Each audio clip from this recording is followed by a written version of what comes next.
If you've ever experienced a deep level of shame, then this episode is absolutely for you. Today, I talk to the inspirational Kevin Brown, who I've known for a while out there online, and I've always been inspired by the work that he's doing on himself and with other people. This episode is about a boy who goes on a journey and becomes a man. We get into addiction, shame, father wounds, men's mental health, endurance. We talk about breathwork and the long, messy road from self-destruction to self-actualization. This is a proper conversation about healing, and we cover so much in there. Kevin is part of our facilitator community and inspires everybody in there. With the work that he's now doing with the breathwork, is just the tip of the iceberg with the work that he is doing out there in the world. So as always, sit back, hold tight, and enjoy this episode because you're going to get so much for it. I would even grab a pen and paper for this one, and I'll see you on the other side. Dysfunction is everywhere. In our families, in our cultures, and in our systems. And this is Dysfunctional, the podcast that helps you name the things that most people can't or won't see. Let's call it out, break it down, and maybe even start a bloody revolution. So Kev, how you doing? Good. We finally got there after me absolutely messing up the fact that thinking it was last Friday and it wasn't. And yeah, we were just saying of like, well, because it's been a bit of a long time coming in it. Because the first time we were meant to record, I ended up having to go to London for the blimmin' Beckham documentary. And then we rearranged for now. And then we were just saying it was funny because you messaged me saying, "Is everything okay, mate?" And I was like, "Oh, that's nice of him to check in. Have I made myself look like I'm not okay online or something?" But you were sat here waiting for me to come and hadn't realised, yeah. Yeah, proper div moment. And you replied, I'm good, you, mate. And I went, right, that was not the reply of a guy who thinks he should be with me. And I scrolled back up and yeah, I was a week early, so... But we're here now, man. Did you have a moment of panic now? Because I was like 3 minutes late onto this because the last podcast ran over. I bet you was thinking, I'm not going to text him saying, "Are you all right, mate?" Now. I was joined on. I went, we couldn't mess this up again, but yeah, we're good. We're here, mate. So like, when this kind of thing happens, I feel like it means it's going to be a good session. So yes. So yeah. Look, mate, for the sake of the people listening and me to a degree as well, why don't you just tell us a little bit about like who you are and what you do in the world, and maybe a little bit about how you got there as well. Yeah, so I'm Kev Brown, 47-year-old guy up on the west coast of Scotland. Yeah, a dad, son, papa, brother, and all the good things in between. What else makes me a bit of an ultra runner and things like that. But yeah, I came into contact with yourself when I proudly became a part of the team with the breathwork and stuff. Since I've been sort of involved, sort of helping people, going back through the years, particularly men, since back 2018. I was still a bit chaotic myself, but I started to sort of get involved in the space a bit. I started a bit of an online community. It just exploded. That community's still ongoing. That big free community's got like 3,500 men in it. It's called Fit As Your Dads. Wow. It's a little thing that just bubbles away behind the scenes. And then I sort of started, I was like, I want to do this a little bit more intensively. Still got a full-time gig. All the things I do, it's all a side thing that I just fucking love it, I really do. So sort of started the Mind Master stuff, started a podcast 2-3 years ago, mindset and mental health. And yeah, I just went really down the burrow with this. I just became a real student. I wanted to learn. Whilst learning, I was applying it to me on my own sort of journey. Whilst using that and sort of trying to help people. And I think, I've here we are, 2026. I've now found a breathwork that I fucking love. I've got a bit of a sort of coaching style that I love, and I am sort of, no, do you know what? I'm just going to own it. Yeah, I feel like I'm standing really strong in my own shoes right now. I know who I am. I know what I want to, the impact I want to make, and I think I'm sort of finally, I'm more accepting of who I was and what he taught me, to where I am now. Um, I'm I'm feeling in a world where no one really knows who is actually true. I feel like I'm in my truest form so far, at 47 years old, and I'm loving it, man. I really am. I'm loving the man that I'm sort of trying to be right now. I'm nowhere near there, but it's nice to know that the impact I'm making in people's lives in different ways, um, and the impact I'm making in that family home as well, which is the biggest thing, as a husband, as a dad, and stuff. So yeah, it's an interesting journey I've had, but yeah, I'm owning it. I'm trying to own it. Yeah, because I guess I see you interact with you in the way that we do through the Yeah, the facilitator stuff, and I see you online. So I kind of feel like I only know the man that you are today, and it's hard for me to imagine you being anything else. But you sort of alluded to it, like in that bit that you just did there, like. Who was the man that you were before then? Before you became this kind of student and this person that's doing all the amazing things that you're doing. I will do. We're going to come on and talk about them in more depth. But like, who were you before that? What brought you there? yeah. So this is in this last year. This has been the deepest I've went in terms of trying to understand that, and the most vulnerable that I've allowed myself to be. I'm sharing this thing on my story not long ago, and it's a recurring thought almost on a daily basis, which is the sort of, and this will sound cheesy to some people, and I'm okay with that. That just needs to land in for different people in different ways. And it's this thing that I've heard and I can't get away from. The depth of my conscious is both a blessing and a curse. I feel everything so deeply. I have never felt my emotions so deeply as I am currently experiencing right now.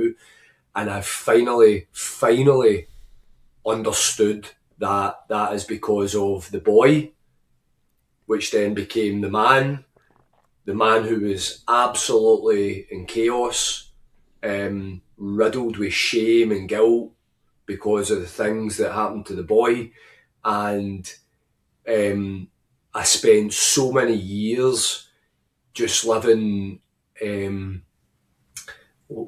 what can only describe as a double life, which was one where I've always been in work, and I've always had really good jobs and things like that, but behind the scenes I was absolutely destructive, in terms of dealing with my wounds from my childhood, binge drinking, drug use, recreational drug use, um, extreme highs and lows, a life full of, because of all those things, then a life full of lies, constant lies, not understanding my own behaviours and no one else understanding it. Why does he do these things? Why does he say these things? Why does he fuck everything up? And it has literally been, I know, I remember the moment it actually happened. I was really bubbling along the surface, because I've been practicing coaching for the last few years, and done loads and loads of courses and training and all that stuff that everyone does. But I unlocked a new level. I was injured for running, and I'll never forget, it was 5 o'clock in the morning. I went a walk, and it was a Gabber. This collaboration doesn't make sense. The Gabber Mate was talking to Theo Von, right? So Theo Von, boxer tricks, comedian guy, everything else. Gabber Mate, trauma, deep-rooted wounds. And I was like, listening to this, I was like, get my walk in. I wasn't prepared for what was about to happen. I mean, none of us ever are. And I was out a walk, and he said something. That was the trauma was about the Greek meaning of wounds. Yeah. Some people wounds are hardened, and you're hardened to the experience that you then have. So whatever you're exposed to, you feel nothing. You're numb. Or some wounds are. It's like a scab, and if you pick it, you'll bleed, and you'll bleed all over everyone. And I burst out into tears.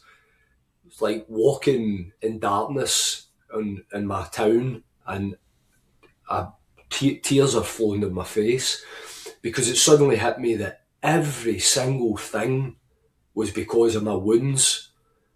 Every single thing that I'd done, and this wasn't me giving myself a way out. I am the guy who owns things, but I had never understood why.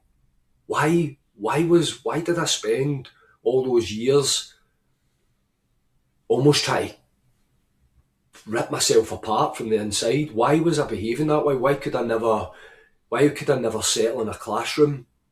Why did I go out and take all the drugs? Why did I fuck up all the relationships? Why was I always trying to this and trying to that? And it just hit me.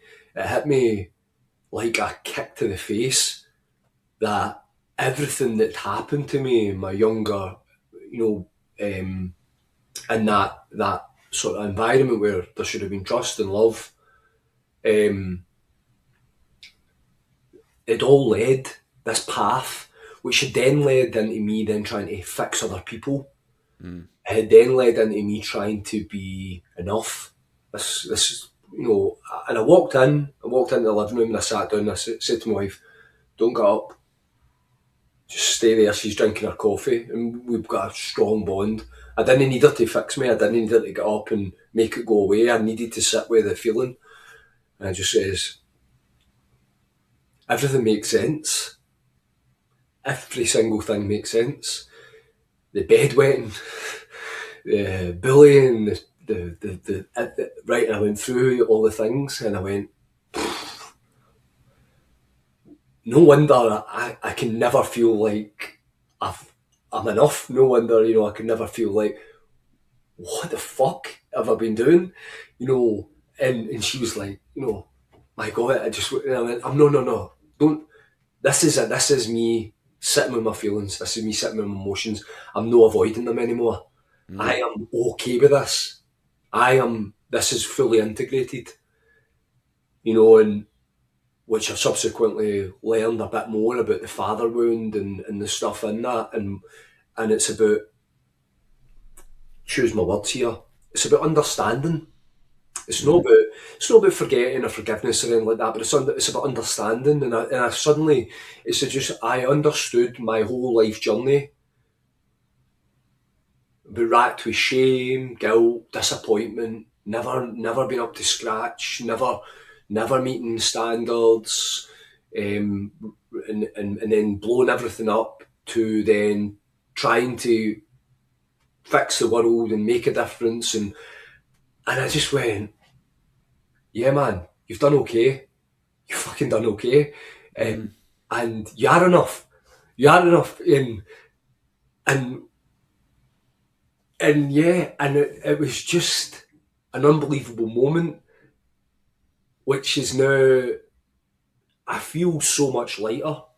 Honestly, I feel so much lighter that I am not what happened to me. I'm not my past. I'm not my mistakes. I'm also not my successes. I'm just me, and that's okay. That's enough. And when was this? This is incredible. When did that happen? How long ago was this? This moment Yeah. happened last year. Wow. So early last year, because I was injured from the big event I did was in August 2024. I went through into the winter. It was, and then it was early 2025, and there was just this recurring. I was becoming more aware of my senses and more aware of this constant feeling of why am I the way I am? And then, as I say, I never went out that morning. I just went out just to get my steps done, get the walk done before work. And I just sometimes they say that there's a sign of scent that you never expect to come. And I'm just listening to this conversation, and it's just when he described, because we hear the term trauma all the time. It is Yeah. so fucking widely used, and I've never really been comfortable with the term until I understood what the term actually meant. Yeah. And I don't think a lot of people understand it. And when he said it like that, I recognised every single wound that was hard to touch, couldn't break it. And I recognised every single wound that if you touch it, i.e. me, it bleeds, and it bleeds all over the ground and all over anyone close to me. And I went, oh my God. And it just absolutely blew my mind. When we talk about healing and we talk about journeys and we talk about all these things, yeah, but what are you what are you integrating? What are you taking from it? And it was just this moment where I went, boom, everything lit up properly, and I went, oh right, it all makes sense. Yeah. Yeah. Gabor Mate's done that for so many people as well. Gabor Mate was the one that changed everything for me until I actually went to a workshop with Gabor Mate about 10 years ago. So it was like before he was like really well known. So it was like a workshop with like 100 people. But I discovered him online, and it was exactly the same as you until I was already on a bit of a journey. So like I was like learning, I was doing like I guess you'd call the self-development stuff. Yeah. But it was him that made me go, actually, I need some compassion for the wounds, man. And I had the same thing with the wounds, that in the way that you're talking about, that some of them are hardened and are brittle and, like in that way or whatever. And then you have the ones that you touch and they bleed all over everyone. So have you seen my Gabor Mate tattoo? No. Let me show you Right. Oh wow. Wow. it. Yeah, that's so. I'm always happy to get Gabor in on here. How long have you been with your wife? We've been together. Oh shit, Josh, man, you'll get me divorced by getting this wrong. We got married in 2011, which I think maybe takes us to about 15 years, 16 years. 15 years, yeah. Yeah. 15, yeah. So she's been there through a lot of the journey is the reason that I asked. Yes, yes. So yeah, she's Danny has been with me. Yeah, she's been through, which is it's also what probably makes it quite difficult, to think back on, obviously, because there was a lot of those early years. There was still chaos under the surface. There was still periods where I was doing things that were not correct. I wasn't being true to myself, which means I wasn't being true to her. And everything I was doing was all I think, it was really just about numbing and destruction. You know, and so she's seen it all, but what I'm really, really proud about is she's been there to see, because I'm obviously my chaos has always been about me and how I hurt me. It's never been about how I hurt Danny or the kids or stuff like that. But by indirectly behaving the way I was behaving, I'm hurting them anyway. For any guy, or any person that thinks that, yeah, but no one knows that I'm doing this and I'm doing that. Yeah, they fucking know. They know. They know. They live with you. They have to live with Yeah. that.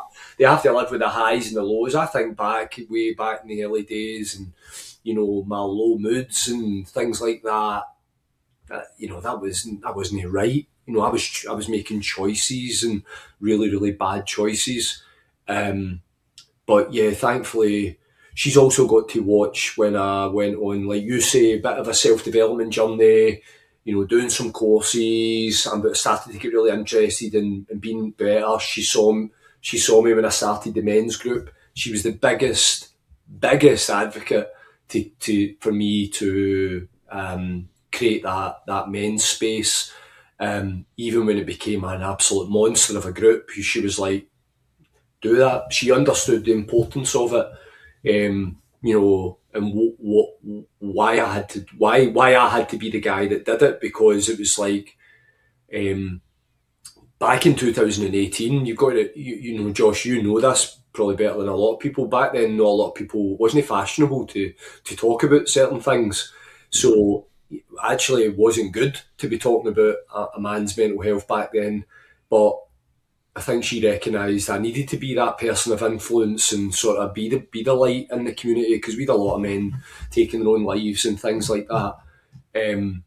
So I think these things were almost like, what I didn't know is all of those things were being driven by, one, what I wanted to help, but two, I was fueled by a motivation, a pain, because I didn't even know it.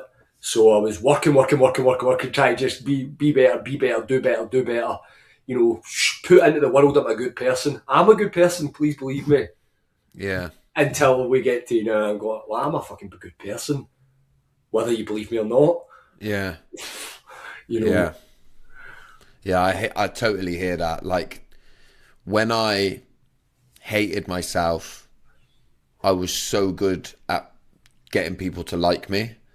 Now I'm much more comfortable with myself. I'm way more like, not abrasive, but I just care less. Like, I'm like, I'm way more like, this is who I am. And don't get me wrong, I still fall into the kind of please like me patterns, I think we all do. But was there like a breaking point in 2018? Was there an event or something that happened then? Or was it like more of a gradual process into the men's space and stuff? Yeah, I think I started a couple of weeks ago. I started writing little memoirs. I was chatting to my wife about it, and I says, I think I should do this. I think, because the things I'm talking about now, I think it's time to sort of piece this together. So I was writing it down as sort of the thing's called chapters, and then it's got the hidden pages. One of the things that I was writing in it, was, this isn't a story of, I had one major moment and I learned my lesson and I turned my life around. I kept fucking up. I kept, I went from, if I think back, 18 years old, I was down in Blackpool. I had racked up a lot of debt. I was in with the wrong people. And I was one phone call away to my mum. My phone to say goodbye to her and my brothers. The Blackpool train line was just outside the bedsit, and I knew what I was going to do. And my mum kept me on the phone, as a mother can do. She had a sense, I think. I don't know. Well, you didn't tell her, but you just... I phoned to say goodbye. I was obviously riddled with guilt and shame, about the word would be out that I'd got myself involved in terrible people and terrible things.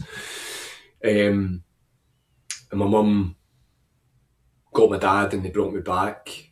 They drove to Blackpool and they got me back. And I wish that was where I changed my life, Josh, but I didn't. I didn't.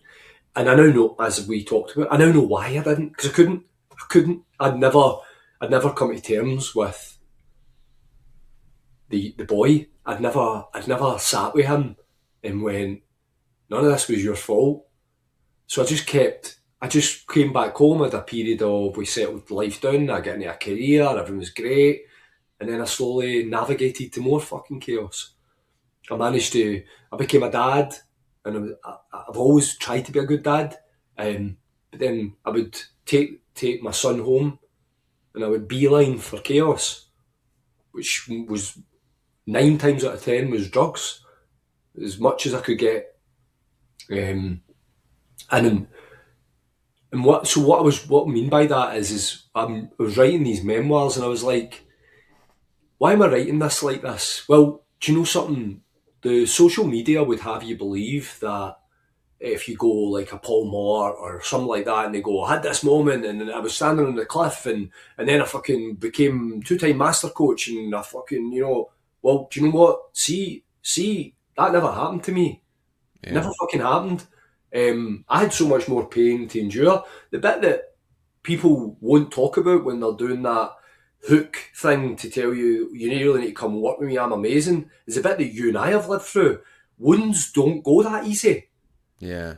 You could be, like Paul talks about, he was taking coke all the time and drinking, and then he ended up feeling suicidal, because that's a direct output from your drinking drugs, right? So I had that anyway, but I added, just to the shit sandwich that I was eating, I added in a fucking part of my childhood that was really quite rough, and not for most sort of kids to endure.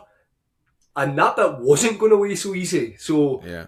I had no coming to Jesus moment where I go, that's it, guys, look to me as a role model. So when I was writing it, I think what I really wanted to sort of put down for me to read back was, you got knocked down, you got back up. You got knocked down, you got back up, and you fucking kept getting up until one day it made sense.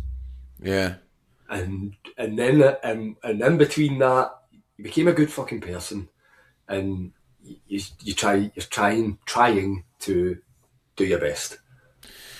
Do you and the answer can easily be no to this. Do you talk much about what it was like when you were a boy? You've referenced being a boy a couple of times and how hard it was for him. Do you talk about that? I don't. I don't talk about it. So my wife and I will talk about it. So it's a tough one because it's to do. It's obviously to do with my upbringing. My upbringing comes from, I think, generational curses. So, I mean, my relationship with both my parents now is good. Yeah. I think I absolute peace with. So here's right. So the mad thing about this is, I would not be the dad I am without the dad I had. Yeah. And some people, and Josh, I see you, I understand a lot of your story because of the stuff you put out online as well.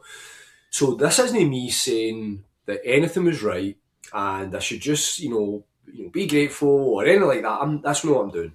I am looking at, who am I because of everything that happened. Yeah. Things were rough. My dad got some stuff wrong, really wrong. But I was the oldest of boys, and if I go back far enough, his dad would have got it really wrong as well. Yeah. And I was the one that breaks the generational curse. I Yeah. was the one that went, so how's life going to be for my boy, who's now Yeah. 26 and who's now a dad himself? So I look at that and I go, I can't change that. I can't change any of it. I can't, my mother and I had a real conversation not long ago about, some, like maybe if certain things come up where we joke about things from the past and stuff when I was younger and stuff. And we had a really, deep conversation actually just a couple of weeks ago when I was over at my mum's. It was just both of us sitting. And I say, and I think now that I'm speaking a little bit more and I'm doing this, I actually say to mum, I say, don't like that joke. I don't. You know what? I've joined in on that joke many times, but let's think about what that joke is. Mm. And my mum was like, "No, you're right. You're 100% right." Yeah. Yeah, and I think that's where I'm. No, I know I need to just. I don't want to be avoidance with it. I'm not looking to add shame back the way to anybody in my life. I'm just, yeah, I'm more. Do you know what? It's something that's like, obviously a lot of the work that I do online is for like the real high end kind of abusive Yes. parents, right? Um, it's sometimes hard, even when I look at my own situation, right? Like, and I don't, so I grew up with my mum and my stepdad, right? My dad was an alcoholic, and he died. I don't have any family from my dad, so I can talk about what he was like as an alcoholic. But like you, I've done my own work around my mum and my stepdad, who I'm close with both of them, right? But I talk much less publicly about them because they're two great people Yeah. who, and this is where the whole they did the best they could makes sense, right? My stepdad and my mum, they're both prime examples of good people who had their own stuff, and some of that had a bit of a negative impact on me when I was a kid. That like, and my stepdad will attest to that if pushed. But he doesn't. He's not on Instagram. He's not talking about it on Instagram. Yeah. And it's like, there's even simple things that, like, my stepdad is a typical strong. I see him as he's a very strong man. He's got very, very strong morals, and he's a builder. And he thinks that you should go out and get a trade. And now that I don't work in a factory anymore, he doesn't think that I work hard because his mind can't. You know what I mean? His mind can't compute that. He thinks that I have a very, very cushy thing here, and that it's really easy. Hard Yeah. work means lifting heavy things and getting dirty. Yeah. And because he's that kind of almost old school way, and I'm very, very sensitive and like emotional, we can't. There's that part of ourselves that we can't meet properly at. Not because he's bad, not because I'm bad, or anybody. It's just because we're different. But Yeah. it meant that, like, as a child, he was my stepdad, so it added another layer, and he couldn't meet me there. And Yeah. as a result of that, I have some trauma, i.e., wounds, that exist. And actually, you can talk about generational stuff, but ultimately there's no real fault there. It's that part of the human condition is that I don't think anyone makes it out of their childhood unscathed, you know? No, I think that what you've said there, I don't. So, yeah, I think what you've said there is absolutely massive for me because it probably sounds like to someone listening, he's like, this guy is talking about, you know, it's because of everything that, blah, blah, blah, and he's focusing on the chip. It's actually not the case. I mean, when I work with, if I've got a young guy in here last night, with me last night, and, you know, the reality is we all have fucking past to some degree. We all have things that have happened and and most importantly, the bit that no one wants to hear, you've got things that are still to happen. Yeah, They're all waiting on you just down the road. totally. So I think um, I'm sort of, I look at things with, rather than resentment, with gratitude. And again, I'm conscious gratitude is so widely used, but I really believe it that I'm grateful. I'm grateful for everything, everything, all the lessons, all the blessings, all the bits in between, because I would not be one of your breathwork team now. I would not be a coach. I would not be running the groups. None of that would be happening. I would be doing some other shit, Yeah. but I wouldn't be doing what I'm doing. And what I'm doing is fucking powerful. It's helping people, you know, like, and so yeah, I can only look back with gratitude. Mm. I can't look back the way with any resentment. It's just not it does not help me. Mm. Um, and I'm glad that I've been able to early enough in my life to get to that stage and show a bit of maturity and say, you know, yeah, man, I'm good, and I've got so much to come. Yeah. Yeah, totally. So have you stopped drinking? Are you sober? So yeah, so drugs was the problem for Yeah. me. Drinking was lesser of the evil in terms of binge drinking. I would say even over the last few years, when I stopped touching drugs and things like that, and I was just really left with drink. Even the drink, I still was. When I was reflecting back on it, because I'm doing the 75 hard again this year, started in January 5th. I did it last year and I went 6 months without a drink. And for the final 6 months of the year, I would have the odd drink with my wife. But what I noticed in myself is when I drunk, I would be drinking quite fast. Um, Too fast, if I'm honest, just say it how it is. Too fast. And then I would go through a bit, and then when we get to the end of the night, I was trying to neck the last couple before bed. And I was Yeah. like, what the fuck's that about? Mm. Why am I doing that? 'Cause that's not enjoying a drink, that's not what that's about. So, I would notice on the Sunday that I would wake up, I'd feel obviously really tired. I love my running, I wouldn't want to go a run. If I was due someone to visit, like a family member, I could happily avoid the house. It was all this kind of stuff. So I sort of started, just to really ask myself, what's alcohol giving me? I know what it takes from me. And I was listening to Scott Galloway. Scott Galloway recently, I was listening to a thing, his Notes of Being a Man. He talks about how alcohol does also give young men the ability to have a bit of confidence to approach women and all that. And I totally get the sort of how you can associate good things with it. But I think when I think of what I'm associating it with now, it doesn't seem to fit anymore. So I'm back on the 75 hard again this What's year. 75 hard? What is that? So it's like a thing you start off the year with. So it's a little challenge. I think it's become kind of famous in social media and stuff. But I issued it last year to my Fit Your Sir Dad's group. What it is you eat clean or track your food. You do 2 workouts a day. One has to be outside. But I give the guys a little bit of flexibility. So I say you can either walk or run outside. But as long as you're outside for, I think it's 30 minutes or 40 minutes or something. And then a workout, so in the gym or at home. You drink 3 litres of water, no alcohol, and you read or listen to something every day. So something that develops you, not Mm. in Superman comics, something that develops you in some shape or form.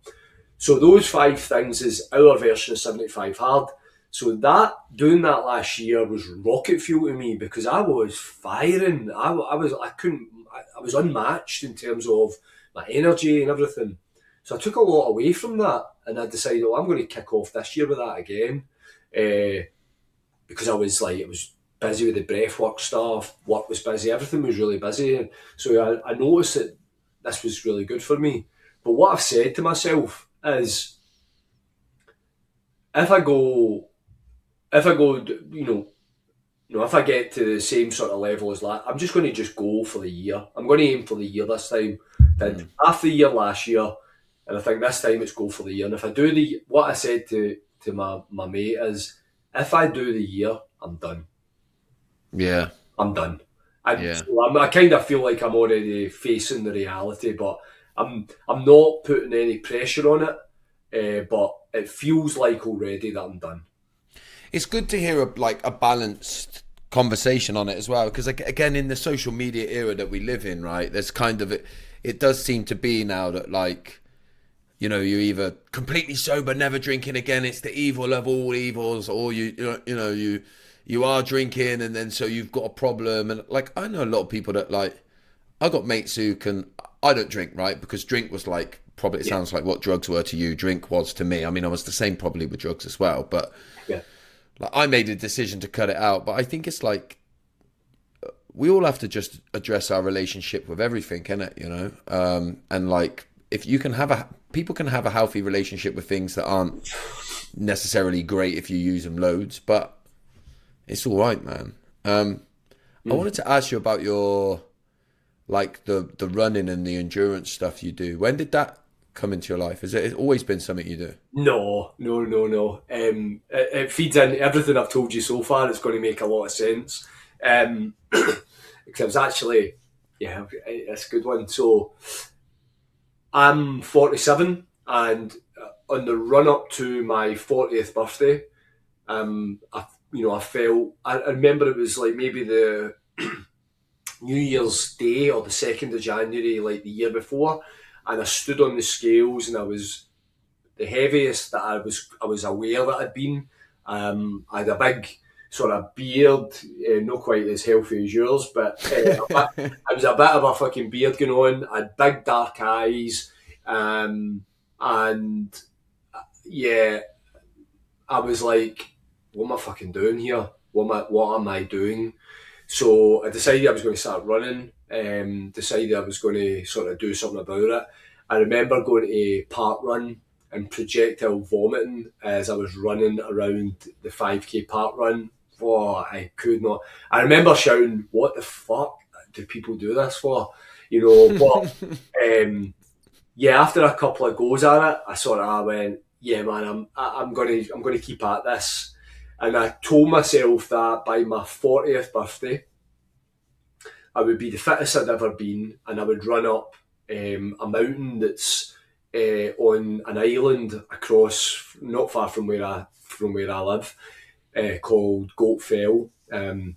So I told myself I would do that on my 40th birthday. So I did little thing called hashtag fuck 40. And I was like posting my runs. No one gave a shit, right? But I cared. Yeah, I was posting my stuff, and it sort of gathered a little bit of momentum, which then entailed I then started Fit Your Dads, because two things were happening. People were like, "Oh, I'm so inspired by you," and I'm like, "By me?" I went, "Well, I wonder if there's other guys maybe feeling the way I was feeling, about really lost and unfit," and I went, "Right, okay, why don't I start this?" So I started to get into my running. I started Fit Your Dads, and we started moving. I've got a younger brother I've got two twin brothers, 4 years younger than me, and one of them, actually, that's a crime to the other one. Both of them have always been really fit and strong, but one of them's an absolute elite runner, right? He was paratrooper, and then he's fucking elite. So he was sort of giving me little bits of tip, and he was pushing me on to do stuff. So then I did a 10k, and I was like, okay. And then I think I maybe booked a half for the next year or something. And then it led to, like, the next year it was a marathon. And then, yeah, before I knew it, I was mad into this. But what was at the core of it was, I liked the suffering. I really liked suffering. I was actually talking to my wife about this on New Year's Eve, just past, because I've got a bit of an injury. I can still run at the moment. I've got a bit of an injury, but because I'm waiting on a little procedure, and I haven't been doing anything because I've no races and stuff. And I went, I need to do something. I need to feel what running gives you. I need that fucking hit. So I got the train up to Glasgow. My wife was like, "What are you doing?" I got the train up to Glasgow, and I ran home 31 miles. Fucking hell. And because I knew that my mind would get me through anything, because I've done crazy things like this picture in the background. You know, I've done big ultras and stuff. So I knew What was that? What's that picture then? What's that? When you say an ultra, what are we talking? So anything over a marathon is classed as an ultra. So you've heard of the biggest mountain in the UK, Ben Nevis? Yeah. Right, so this is the finish line of the Ben Nevis Ultra. So it takes in 5 mountains, including Ben Nevis. And is that your time there? So it took you nearly 19 hours? So that's the time at night. Right. So that's me coming in. Now the reason why, so that's me shouting like I'm at one of your breathworks. Right? Yeah. And what's interesting about that story is that 1 year previous, I got timed out the race, and because I was too slow, unfit, unprepared. And I said to my brother, I went, "I'm going back next year. I'm going to become obsessed with this race." And I went back next year and absolutely annihilated it. which is just, again, me to a T, just proper OCD, like really into it. But yeah, that I ended up getting mad into the ultra scene, and then in August 24, I did the 220-mile race across Scotland. And how long does that take you? Over the course of how many days are we It talking about? took me 78 hours. It's like 3 days. Like 3 days. Yeah. Started on the Saturday morning and I finished on the Monday lunchtime. So what are you doing? Sleeping in a tent and shit, or what? Yeah, so we had the camper van, so I had like an hour's sleep. I had 4 hours sleep in total, 4 separate hours What? And the rest of the time you were running? running, suffering across the whole country. So I went from west to east. Are you blistered to fuck and everything at the end of that? Your body's fucked up. You blisters? You got blisters? No. I had little. My feet were. I took good care of my feet. So bear in mind, everything's part of the prep. So you prep your kit, you prep your nutrition, you prep. You practice. So if me, I just go down the burrow with it with this mental. So I work on my socks, I work on my chaffing, I work on my shorts, I work on what tops, what sort of creams, what fuels, what gels, what food do I like, how much carbs will that give me in an hour, and I was so prepared. And the big thing was, which sort of takes us to the roots of me, is I know what it means to endure, and I'll endure anything, which is both a blessing and a curse. Oh, mate, totally. You'll know this, Josh. Mate, I do because I'm doing this run now, right? I'm doing this run. You seen it? Yeah, I know Yeah. that. So it's like I mean, it's nothing compared to what you've done, really, but it's still a double marathon from a Yeah, standing start. Because like you said when you first done that park run, I've always said running is shit, right? I did the 92-mile walk last year, and I did that so that I didn't have to do any training, and I just thought, well, I could walk for days and days and days. And people were saying, well, you'd have to be careful because your body does, the repetitiveness and that. And I was like, I'll fucking do anything because that's what I'm like. Yeah, I'm like, I'll do anything. So then when this double marathon come up and it was a good opportunity, I was like, well, I'll be able to do it. I'd fucking do it tomorrow if you said you have to do it tomorrow. Do you know what I mean? I know that's like unrealistic, but no matter how long it took me, I wouldn't not finish it. So. I totally understand. And I'm already, now I've got into the running and I've got through I started off, I was doing 3 kilometer runs three times a week. And I was just chatting to the lads this morning that I'm doing it with. And they were saying, because we were in a WhatsApp group, I was like, this is shit. I hate it. I fucking hate running. But then you drop into this space, don't you? Where I now am running, the longer distances and I take no headphones or nothing. And I'm just my breath. And I go somewhere. And I used to get it from football, but now I'm older. In football terms, I'm really old. I couldn't keep up with people. And so just knowing that I wasn't able to do it at the best, highest level that I could, yeah, took it out of it a little bit. But now this running thing, I'm already like, once I do this double marathon, I'm going to do something fucking stupid next year, Because I don't know, man. I don't know if it like what type of person it is, but I'm the same as you. I need something, man.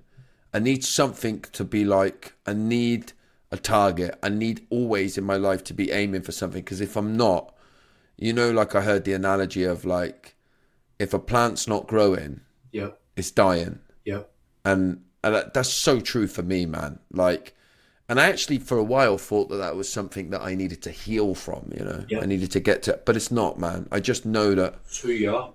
it's who I am, man. At Yep. my core, it's who I am. I need to be pushing myself. I need to be finding limits. And I've done it with everything in my life, even the way that I used drugs, Yep. I would do a drug Yeah, and then, I would say to people, do you know who's done the most of this you've ever seen? And they'd be like, well, I had a mate who once did 10 in one go. I'd be like, give me 10, I'm going to do that. yeah, Because that's what I'm like it with everything, And like you say, there's some situations where it's like a blessing, and then there's some situations where it's just a complete curse to me, you know? But since it's interesting what you're saying, like, see, since that I did the race across Scotland in August 24, I've been fucked since. I've been able to do my training, but I know I had lots of physio, injections. They've tried to eliminate, they've finally accepted. I was in London 2 weeks ago. Yep, Kev, you need surgery. Right? Okay, I'm good with that. Because of that run, the run literally fucked you to the point of needing surgery, or Not that. So the training, the run up to the run, and then the run. So the whole thing combined. I was doing damage. The adductors are torn, and they won't. They need to be reattached. So I said to the surgeon, "Tell me on a good day." I was like, "Look, let's cut the bullshit. Tell me on a good day if everything goes well." Because he says you can 90. He works with all the main footballers and all this kind of thing. Thankfully, it's covered through my work. So he says, "Yeah, on a good day, full recovery, 4 months." I went, "Okay." And he went, "Right." He says, "You want to get back to running?" I went, "Absolutely." And I was telling my mate this, and he went, "Fucking hell, Kev, you've had a bit of a run of injuries." He says, I went, "Don't even finish that sentence. yeah, Do not even finish that sentence." I went, yeah, "I have got all my elderly years to sit in a chair and have the fucking grandkids come around and throw fucking popcorn at me yeah, and say what a silly old fart he is. Right now, if yeah, I can run, I am fucking running." yeah. It's mad. I never thought I would be like I am with the running, man. And I am like, I can't wait to get out there. Like I It's can't funny, every. you posted a video, man, and I went, "He's fucking flipped. That's him now. He's one of us." You were out running. You're now doing videos whilst running. Now, Yeah, that's when you know you've reached a level of comfortableness, and because you know and I know, before that level, you are breathing out your fucking ass. yeah, And I was watching you when you were doing it. You was on your story, and I went, "Oh, he's a runner now. That's him. yeah, That's him." yeah. And it's amazing because like you put the effort in and stuff. Yeah, And like recently I did like last week I did 23K, yeah. And I did a story at the half marathon point. I was like, oh, I've just done a half marathon, and if I hadn't stopped to go to the toilet, it would have been a 2 hour half marathon, right? Which is a bit of a thing in the runners world for the amateurs, right?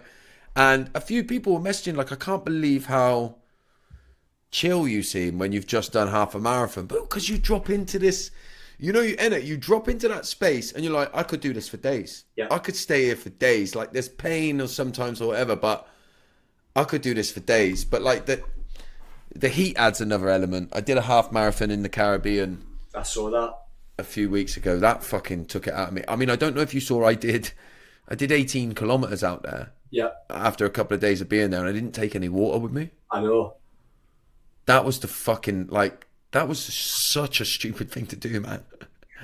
That was such a stupid. No water was crazy, but Yeah, nah, man, I'm loving it. I'm loving the running. So let's talk a bit about the breath work now as well, because, mate, I just knew when you said you were going to do the breath work that you weren't going to mess about with it, and I just knew that you were going to do some pretty amazing stuff with it. And I've like, when you just get a feeling. I saw that breathwork event you did with the men up there, and I was just like, fuck, man. It just like, I don't know, man. It sounds patronizing to say it reminded me of me, but it did. Like, I just saw it. I thought, that is what this is about, man. You get from this what I get from it. It's not just about facilitating. It's deeper than that.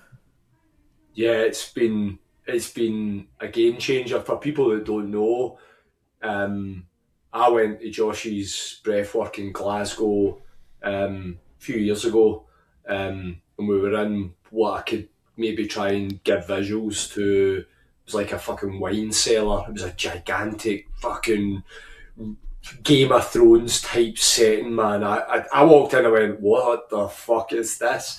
And I had been to several breathworks. None of them had landed, and I was like, I'd heard from a friend, this guy Josh Connolly does this, and I was like, right, let's have a bit of this. I'm just about to throw the fucking towel in with the whole breathwork thing. I was like, fuck this is fucking Yeah. bullshit. And I'm lying there on the ground, and then, whoa, just this unbelievable thing. And then you were walking around at the end, and and you're obviously mingling with hundreds of people, man. And you were like, you all right, man? I was wondering, wasn't there a lot of guys in the room? And you're like, you all right? And I was like, yeah, I don't really know what I got there. I don't really know what the fuck that was. I was seeing my wife and everything, and you're like just smiling. And I said to you, I've tried different breathworks and now this, and you were like, yep, I was the same. I tried different things. Not all of them work. Not all of them need to. And then I sort of left there, and I was like, I really, really hope that guy does training one day. So I just kind of watched. I think I slagged you off a few times for not coming back to Glasgow. I've always given you shit for that. But I watched and watched and watched, and then boom, up it came, and I went, where's the fucking cash? I am on that. I know that I can deliver in a way that he imagines these facilitators delivering. And yeah, we sort of got through it. I was listening to some of the chat. People were really nervous about putting it out there. And I think when I shared in the facilitators group that I'd done the event and what I'd done, I think everyone just assumed that I was absolutely fearless. And I was like, no, it wasn't the case. I was fucking bricking it. But I just knew I couldn't wait. I had to just go for it straight away. I was telling my wife, and she's like, "You sure?"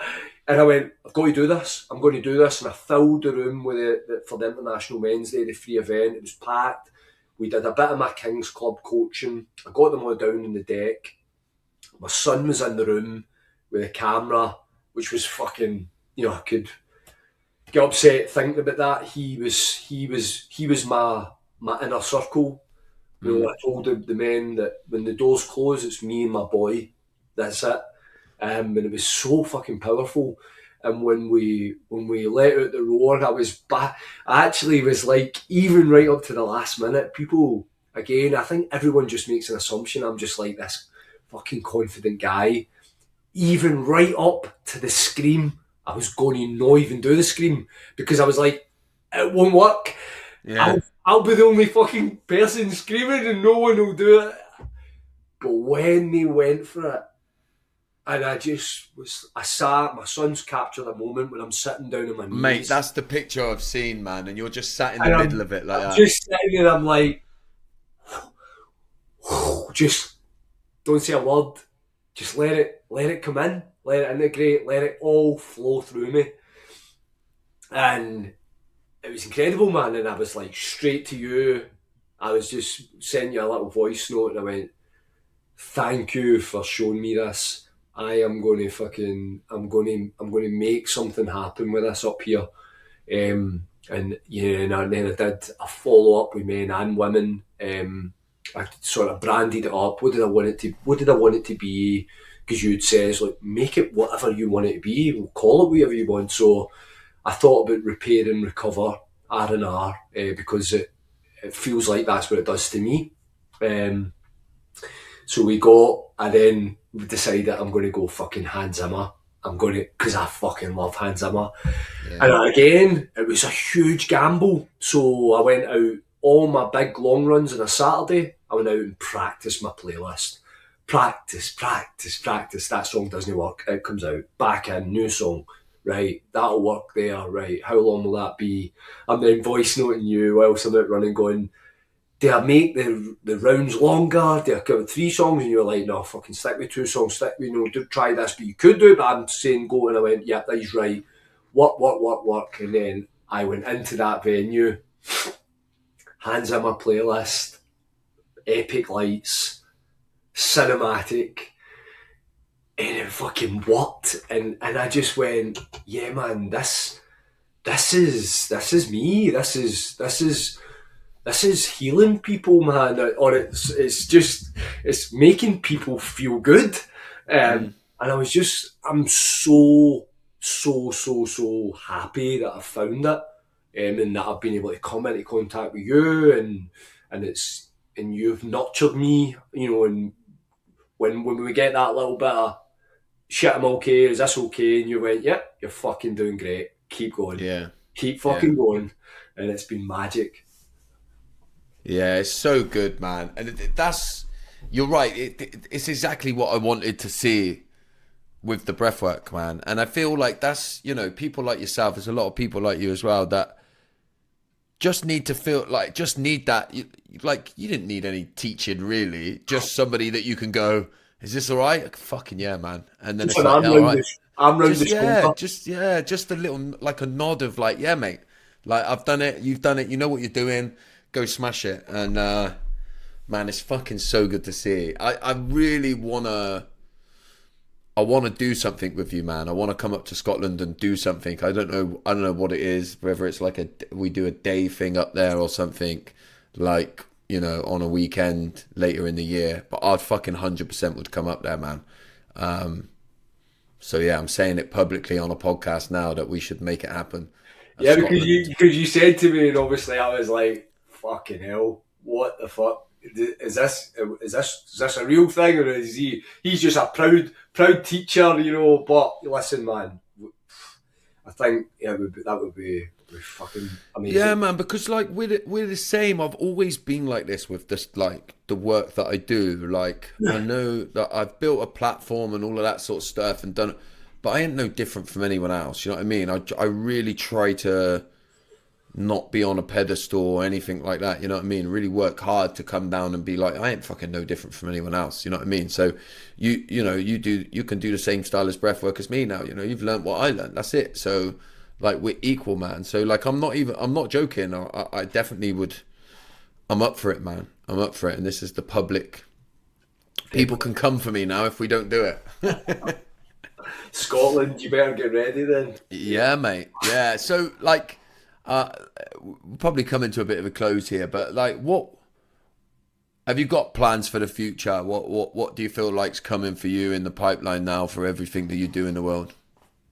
Truthfully, I don't know. So yeah, I mean, I've got a really good job, a really good career. I love my job. I think everyone else's opinion is you need to go do this. Yeah. Well done. Yeah, that's great. Do you think that? What I think this will be my controversial one. I'm glad I've kept this to the end. So I think the space that I operate in terms of predominantly men, I think it's when a bit, I don't want to use the word toxic, but I think it's when a bit egotistically driven. So I just think that thousands and thousands and thousands of pounds for access to do work on yourself, I think is criminal. I think it's fucking shocking.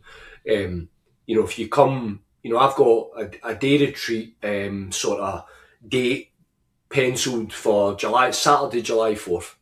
How much to go on at £100? Because I've got to Yeah. cover the room and I've got to put a bit of a commitment for the man to come. My breathworks are relatively affordable as well. My coaching is as affordable as anyone in this country. Why that is because my livelihood doesn't depend on it. Mm-hmm. So I don't need to do this. In fact, I do more free work that no one knows about. I don't need this. I do it because I fucking love it. But what I realised is when I was looking to do some of the things that are out there, I was like, it's really not accessible for the everyday guy. No. It's not accessible. All the big organisations and the big players. Who is it that's going on these things? Because it's no men in my circle. Yeah. There's no way any of these guys. And then I see that, well, how much do you value that? I'm like, well, I can't fucking remortgage my house, and Yeah. I can't sell my car to come on your thing. Yeah. So I think what I'm trying to, I think when I say all that, I feel like there's a duty in me to stay true. My wife always says, we don't be greedy. Why do you do it? Because you like helping people. So I like these little events where I'm getting to do the breath work. And I really love, I've got my little model's called the King's Club, and it's really a combination of my coaching. And previously I would pay for a breathwork coach to come on. I don't need to do that now. So I'm keeping my outlays low. So I'm keeping the what someone's commitment to come into it low. And yeah, just keep making a difference. I do like little speaking seminars on like mindset and motivation, all that kind of thing. I enjoy that. I think I'm getting more inundated with requests for these younger men, late teens, because we've got a problem there, and I know that, and there's not much up here, Josh, in terms of working with that group. So it's just about making sure that what I put on my plate isn't too much, so that I protect my own energy. Because like the stuff me and you've been talking about here, isn't it all about that space? It's also about me and you talking about our love for running. Yeah. You know, I need to get my operation done. It'll happen in March. I want to get healed. I want to get back to the things I love. But yeah, hopefully I can keep balance. I can keep sprinkling in little bits of value to people's life that's affordable. And yeah, just keep being me. I think just keep being fucking me. I really admire it, and I think that's why I like connected with your work, because I can see that you've got that. It's for the love and for the passion, and I've seen good men get into this stuff and then lose themselves chasing money and chasing like it, and it does. When I look at our men's event, and we've been doing that for 4 years now, like we've never made it a business, and like in some ways, it's stayed fairly small as a result of that, because we haven't got the time to put in it, more than what we put into it. But if you wanted to grow it, it has to start making money, and then it just changes, in what it becomes. Yeah. And so we felt like we just want to keep doing it for the love and keeping it being like this place. Like, I remember, mate, when I first got into this stuff and I was trying to leave my job, I remember a coach. I said, I can't afford £120 a month or something. They wanted me to be in this coaching circle that was shit, by the way. It was offering me no value at all. Yeah. Like it was like just, and I remember they got on a call with me and was like, "Are you going to sign up next month?" And I was like, "No, like you're talking like I'd been on a call about that was like hiring staff, and I was like, I work in a factory. I'm trying to fucking," and it was a woman, this coach, and she was like, "Yeah, but eventually you'll have to hire staff because you're going to be so successful." And I was like, "Yeah, but I'm not now." And anyway, and she said to me, I said, "I haven't got £150. I haven't got it. Even if I wanted to do it, I haven't got it." And she was like, "Why don't you get a credit card?" And I was like, and she was trying to push me, a young dad with young kids, like to get a credit card, to sign up to, it's fucking mental, and that kind of stuff set the tone for me that I never wanted to do that. And that's why I tried to build, I was very lucky in many ways. Yeah. That I started doing corporate work, and it was the corporate work that was meant that I could do the stuff that I do. But still now everything I do is low price point, because I've built up an audience where I can make it still be a viable business, because I've got such a big audience, so I can do low price points, But like sometimes even with trying to advertise, so like trying to advertise the facilitator training, I've spoke to people. You get on a call with them, I'm like, yeah, I want to promote it, I want to do it ethically, and they're like, "What's your number?" I'm like, I haven't got, no, but how much do you want to earn in a year? I'm like, I don't. I want people that need this work to get it. And they're like, "We need to do some work around your relationship with money." I'm like, no, man, no. I don't. I don't have an issue with it. I don't. And they're like, I'm like, I don't want somebody to buy this if they haven't got the money to do it. Yeah. I want to be ethical.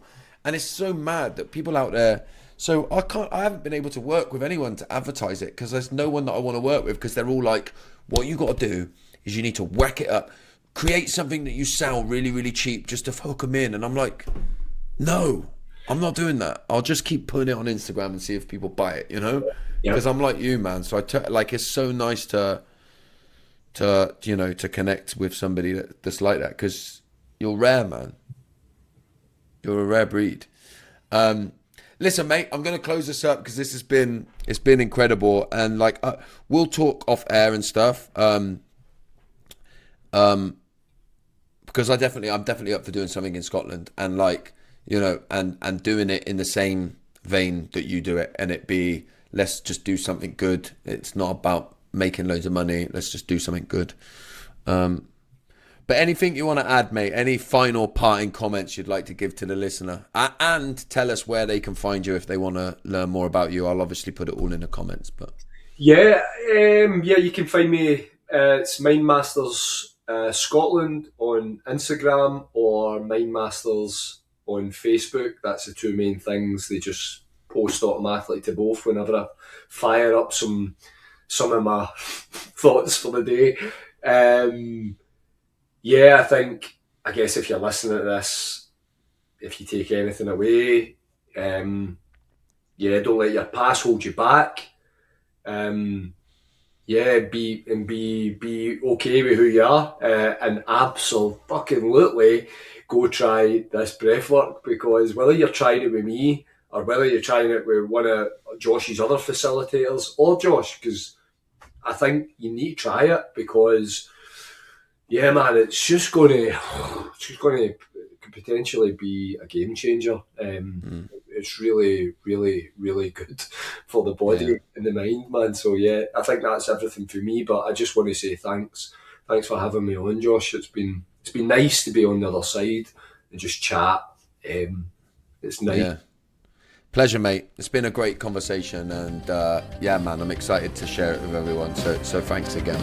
I did tell you it would be dysfunctional, so thank you for sticking around till the end here. And if you have enjoyed this podcast, then please help me to grow Dysfunctional by sharing with your friends on social media. You can find me at Josh_FFW.